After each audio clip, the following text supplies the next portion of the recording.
there's a rich body of research about bias, and that's not just within my profession of forensic psychology or even forensic psychiatry. It's in all fields, fields that you wouldn't imagine that would be the case.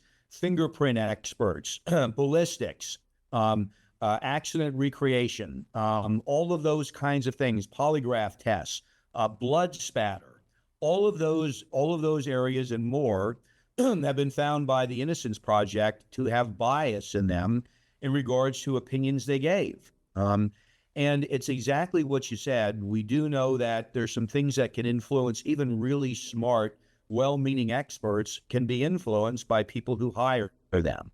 Not purposely, not because they want to do it, they're getting paid to do it, and they're picked by one side as opposed to the other.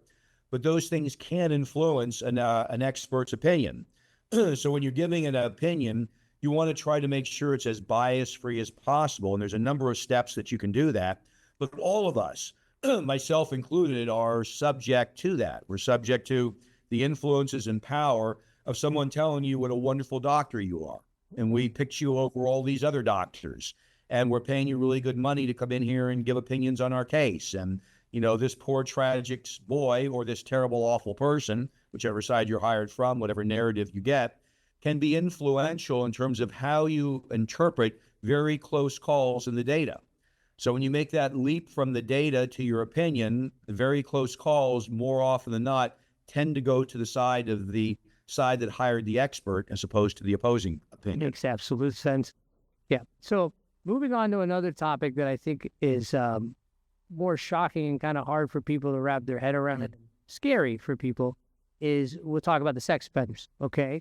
When I was young in my career, when you're a public defender, you don't really get to pick your cases, right? So, but you get these cases, and when I went into private practice, I would kind of shy away from them if I could. It wasn't my favorite kind of cases to defend. Not to say that I haven't, but on one of the first major ones I had to kind of learn this entire field, right? And the first thing that me and my colleagues said is, listen, you have to get a touch, whether you got to get a touch offender evaluation or a sex offender evaluation, and Dr. Brannon is the guy you need to go to, right? Because you're an expert, very much an expert in this field.